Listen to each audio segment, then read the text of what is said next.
Today I'm on my way to Universal Studios Japan.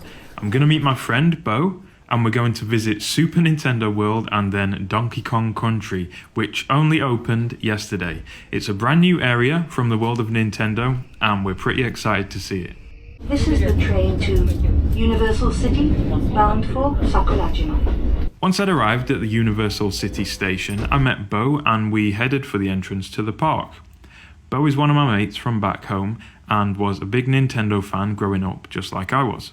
I remember Donkey Kong Country coming out for the Super Nintendo in 1994. In fact, I remember in the lead up to its release buying a Nintendo magazine that had an actual VHS attached with footage of the game on. I remember watching it at home and the graphics were just something else at that time.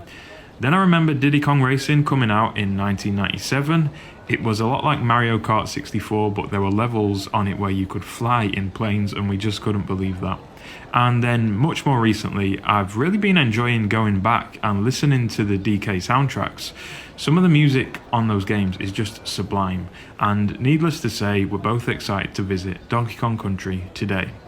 We'd managed to secure a day pass for USJ for 9,900 yen per person, and then an express pass called the Donkey Kong Special for 4,400 yen. This second pass gets us into the whole Super Nintendo World area and includes a 2,200 yen coupon to use at the park as well. It also gives us priority access for the Minecart Madness ride, which we'll get to later.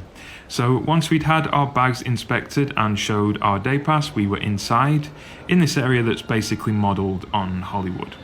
Our ticket for the Donkey Kong ride actually wasn't valid for another hour or so, so we had some time to kill. To be honest, we weren't that bothered about seeing much of the rest of the park today. We were just there for Donkey Kong pretty much. And the DK merch is everywhere, so we went inside this gift shop near the entrance to start deciding what we'd spend our coupon on.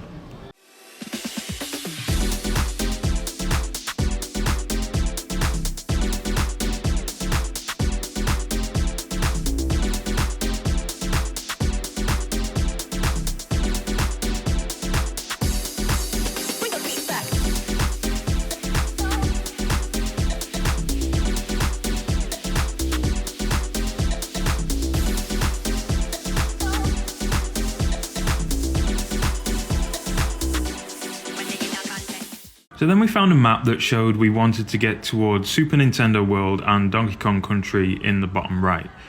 We wandered over there via the Jurassic Park area and eventually ended up on the outskirts of Super Nintendo World. Then we just had to show our pass for this area and we were on our way. The staff made everything really fun. You just can't imagine people being this innocent and fun back home. I noticed they made a special effort for the young kids as well, but even for the adults too. Then we decided to buy what are called power-up bands. These are specifically for Super Nintendo World and allow you to take part in special challenges. They basically make the whole experience more interactive and are a lot like Stampurari, which are popular in Japan. They involve collecting different ink stamps from train stations. And these Nintendo power-up bands are a lot like that, but an electronic version. And you can track what you've collected in an app. More on that shortly. Of course, we had to go for the two brand new versions. Beau got the Donkey Kong one, and I got the Diddy Kong one. We also got this map to point out where the challenges are. Then once we were powered up, we walked a bit further up this path, and we were soon at the pipe, which would take us through to Super Nintendo World. I've always wondered what it was like in one of these. Then we came out into Peach's Castle, then out into a pretty breathtaking view, to be honest. I've never seen anything quite like it. It looks so real. Well, not real because it doesn't look like the real world. It's just literally like being in a Mario game. That's the best way to describe it. It's very, very cool. Oh, you can see DK Country in the oh yeah, in the distance, the temple. That looks cool as This is how we keep track of when we play the games. You scan, when you start the game, you scan with your band, like you tap it, and then it'll calculate how many coins and stamps you collect. Okay. So, and then we just check this for the scores. Sounds good. So let's play some games. So yeah, there are all these points around the 2 areas that you can tap your power up band against, and there are special games too. We ended up playing this game reminiscent of something from Super Mario Bros. 3. Beau wasn't very good at it. I was a bit better. But as we were playing this game, we realised that the time we had allotted for our Minecart Madness ride was fast approaching, so we dashed over to Donkey Kong Country. So here we were, heading into Donkey Kong Country on only its 2nd day of being open to the public. The music has changed, the vibe has definitely changed, and how amazing does that look? It's kind of a nicer feel, it feels more natural, and it's got that temple in the distance, which is part of the Minecart Madness ride. And we can see Donkey Kong there beneath his hut.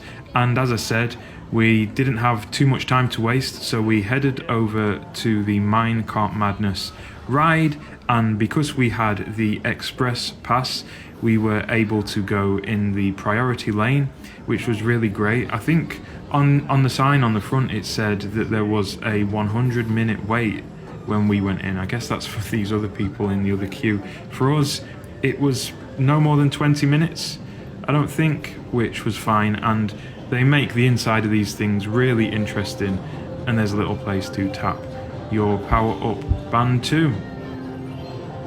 So the inside of the temple was really cool with the cave paintings and the vines, and soon enough we were ready to board the mine carts. This ride is called Kureiji Toroko in Japanese, and it's actually based on a level from Donkey Kong Country on the SNES. You might remember it.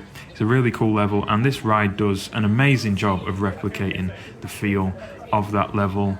It's kind of for kids as well as grown-ups, but it's far from tame. It's really cool how they do it, and as you can see, we got really wet, as well, not really wet, but a bit wet.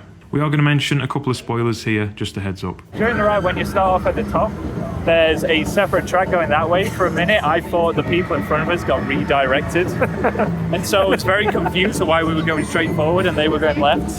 Yeah, it's a really deceptive ride. Yeah. You don't know where you're going because the track's broken. Yeah. The worst bit is when it looks like Donkey Kong is about to crash into you. Yeah. So there are loads more things to do in this area, like you can line up to play these drums and try and coax Rambi the rhinoceros out of his box. That reminds me of the Donkey Konga game for the GameCube. That was a great game. And then there are more little challenges that you can do. Beau's still not very good at them. And then there are letters, like from the actual Donkey Kong game, so you can spell out K-O-N-G. Yeah, we got all the letters. And then we got the golden banana for the ride. Yeah. And there was yet another little merch shop by Funky Kong's playing near the entrance, but the guy in here told us the One Up Factory, the other bigger merch shop, had some more exclusive stuff, so we went there. The one kind of disappointing thing was that the rules around queuing up to meet Donkey Kong were a bit confusing. Not that we really wanted to do it, but if you wanted that, then it might have been a bit difficult to figure out. And the food was kind of cool, but we didn't eat any. It was like loads of ice cream and milkshake based things, but you could definitely smell the banana in the air.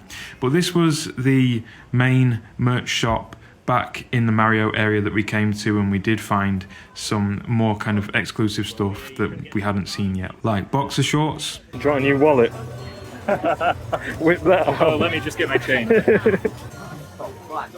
Meow now. Bullet bill hat. That's pretty dope. I did enjoy these Mario and Luigi white gloves, and then there were some cool items from Super Mario World 2, Yoshi's Island, and then we did both decide on some things to buy and spend our coupon on, and we paid a bit extra with our own money as well. If you've watched my videos, you'll know I'm trying to travel light at the moment, so I ended up buying something functional, a t-shirt. I got Yoshi no Tamago Manju, which is like Japanese sweets. Like dumplings. Dumplings. Yeah. Okay. Sweet dumplings? Well, I don't know. They could be either.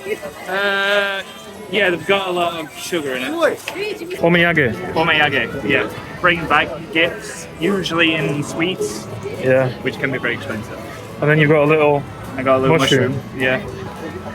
And I got a Donkey Kong t-shirt. Because I wanted a lot of different things, but this is something I can actually use, so So then we spent some more time in the Mario section, which is quite a bit bigger than the Donkey Kong one, but both were great. We both had a lot of fun. The inner child in you will love this place, and the ride, the Minecart Madness ride in Donkey Kong Country is great. USJ, it's massive. To be honest, we didn't even touch the rest of the park. There is so much more we could have seen. You kind of need more than a day to do the whole thing if you want to do it properly. But yeah, I would recommend going to Donkey Kong Country. It wasn't even overly busy. Well, I felt like the busyness was managed well. And the weather we had, to say it's December, was just perfect. We couldn't have asked for nicer weather. So we had a great day out. Hope you enjoyed the video. If you can try and get there, do it because it's worth it. We probably spent about £100 in the end.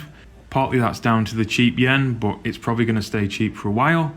So thanks for watching. If you enjoyed it, I'd appreciate a thumbs up and a subscribe. I've got loads more content coming from here in Japan on my travels. But thanks for watching, and I'll speak to you soon.